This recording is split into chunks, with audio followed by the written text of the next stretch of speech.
Hey everyone, welcome back to the Cardsmiths. And today I'm really excited because gonna get to take a look at some of the aesthetics of 7th Sea City of 5 sales with you guys.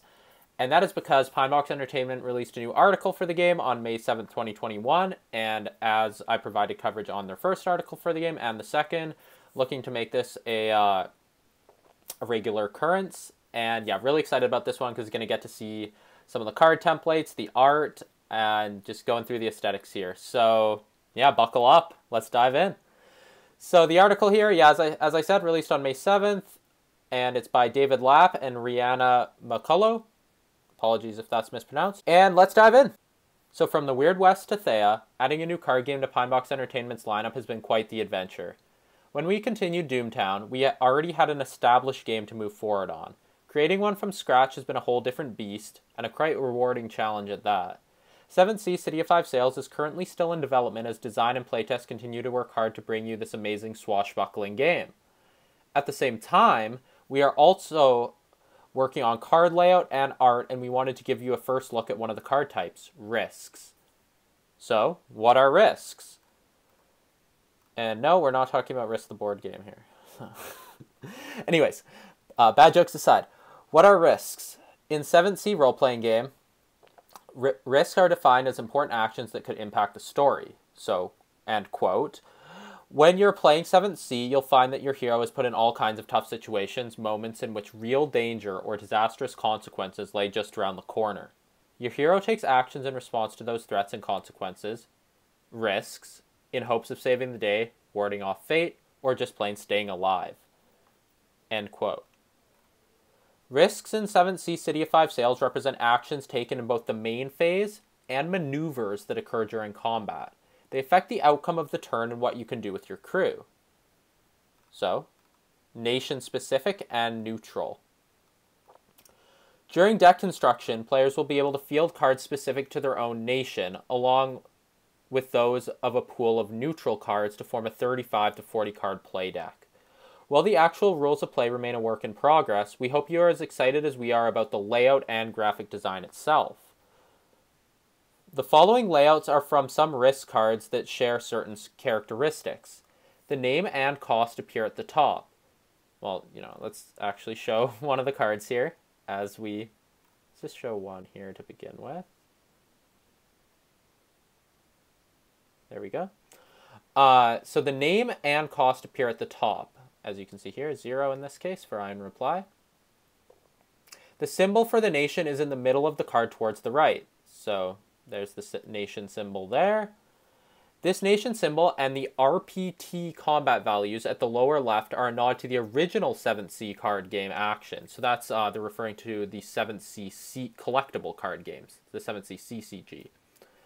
The riposte, parry, and thrust values are signified by symbols and occur in the same top to bottom order on every card. So you can see them here, the 0, the 1, and the 2 here on the card. The card's main abilities appear in a text box to the right of the RPT values. As in Doomtown, the flavor text listed below the text box will help tell the story accompanying the written fiction you will find in the card set releases and online. So this harkens back to the first video I made on their first article for 7th Sea City of 5 Sales, where they discussed how this game will be a story-driven expandable game. So there's going to be an ongoing story, and that story is going to continue to be released in segments through, as they say here, online, and in the fiction released inside product expansions, and I'm assuming the core set as well. Please note that some terms are subject to change. For instance, the word character may be replaced with crew as we continue to develop and assign terms that are flavorful and appropriate, but also clear and concise to our players. So zoom in on Iron Reply here so you can have a look. And personally, I love what Pinebox has done with the templates and the layout of these cards. I like so many nice touches. You have what looks like the mug stain here.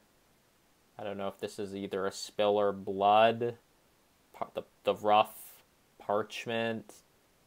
The monetary symbol at the top here.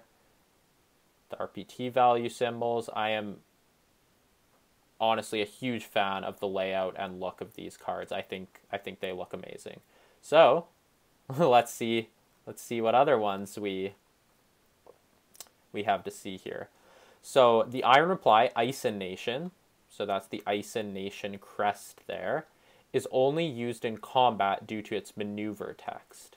There's the text there. If your character has, well, you know, we won't get into the text here. We won't worry about that, but more just trying to show off some of the aesthetics here for this video. Then we have a card here. Zoom in a little bit, get this incredible art here. This is Valiant Spirit.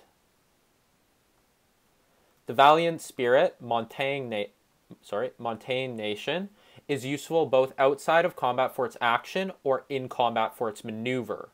On guard refers to the act of straightening a card, once again making it ready for use. Scrolling down, we have Bleed Out. Zoom in on that one as well. I think this, of the three shown, I think this one might be my favorite in terms of art. I mean, all three, the art is very good, but yeah, Bleed Out especially, I think. Yeah, big fan of the look here. So Bleed Out, let's see what they have to say about this. Zooming back out slightly. Apologies for, there we go.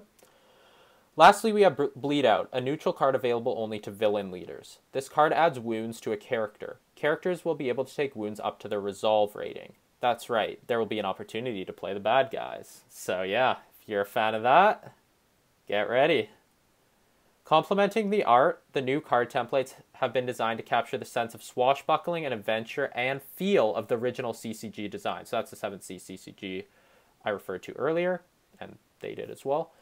At the same time, we hope that the cards for 7th City of 5 Sales are both readable and aesthetically modern. And I think from what we've seen from these templates so far, that's certainly the case. Again, huge fan of the look of these cards. Really love what Pinebox has done with them. So, at the bottom here it says, besides developing 7th Sea City of 5 Sales, David is also currently the lead developer for Doomtown. Rhiannon is an illustrator and gamer from the Northeast and a graduate of the University of Hawaii Manoa. She has previously worked with Darksteel Games as an illustrator. So a little bit of background on both of those people there. And that is it. So again, I'll wrap up the video right here. Quick video showing you the aesthetics of the game, giving you a look at 3 of the cards. Keep in mind the text on these cards. The game is still in playtesting, so this text could be subject to change. But again, the purpose of this video is to show you guys the templates, the art, and just how this game is going to aesthetically look and feel. So I hope you've got a good feel from it, from these 3 cards at least, on what you can expect. And yeah, huge fan of what they've done. Even like so many nice touches here. You see the different border around the card being different depending on the nation, whether it's Ison here or Montaigne. The crest as well, I think, is a really, really beautiful touch. Yeah, very nice aesthetic on these cards. So, there you go. That wraps up the article. If you've been enjoying these videos, where I delve into these articles released on Pinebox regarding the 7th Sea City of 5 Sales, make sure to like, comment if there's certain things you want to say, whether you like the look of the cards. We're always happy to receive comments on the channel, so don't hesitate to leave a comment if you'd like to. And if you're new to the channel, if you've been following on through our videos, yeah, consider subscribing if you want to keep up with all our future content, in this case 7th Sea. And yeah, as Pinebox continues to release these articles, I'd like to continue to provide coverage. So yeah, click that subscribe button if that's something you're interested in. Until then, we'll catch you guys next time.